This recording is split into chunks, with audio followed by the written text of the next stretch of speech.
disaster reduction is a permanent thing in human beings, human society. If you do not consider you have the magnitude of loss will be higher. The disaster risk reduction will never avoid this risk. At least you can minimize its impact on your city. It's not going to help you in the future to blame it on someone else, or to.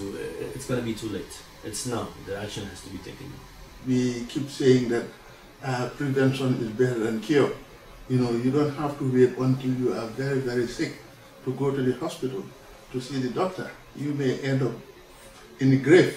You know, so what you do is to make or take some preventive measures. You don't know how your left goes, how your right goes, but you need to bring it to the center of otherwise there is no clapping.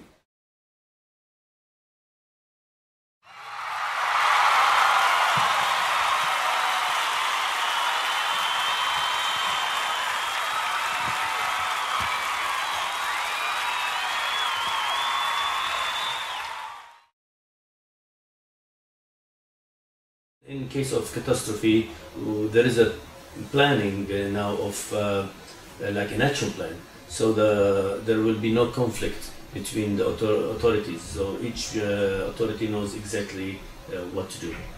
You won't have to spend the great mega bucks to kind of get the kind of results that we would need in our city, but you would get mega congratulations. Try and learn. This is what happening. You should be prepared for it. You cannot just look at the calendars of weather forecaster. So these are some of the aspects that risk assessment is able to tell to the city. Years after the construction of these tidal barriers, Venice will be safe from flooding. We know very well which part of the city is vulnerable, which part is not vulnerable, so that business can understand, school academic can understand, school education, school housing, school building, hospitals. We will not issue permit to building schools, hospitals, malls, except if they are resilient and if they are constructed under the code of seismic resilience. During some drills with the civil defense, with the Red Cross also, we're spreading the awareness at schools, at universities, between the people. The wetland comprises of mangroves, and the mangroves are the breeding grounds for the fish and the flora and the fauna.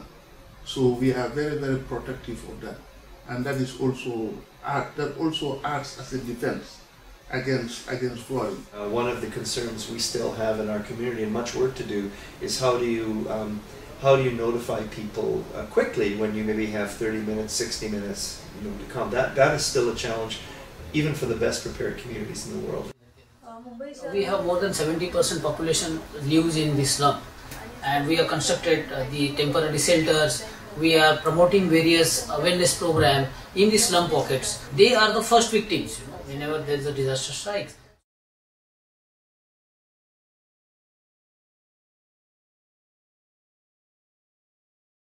I think it is very important for people to come on board, especially mayors of cities, and join the campaign, because everything starts at the city. Everything starts at the local community, and we are closer to the people. Get your city to be a resilient city, then the chances of you alleviating the poverty that you have there then becomes greater. Learning from each other can get valuable experiences from each other and avoid some unnecessary losses. The world is really became a family, a big family, and any problem in any part of the world will affect the rest of the world. So we have to be consolidated as a human race together.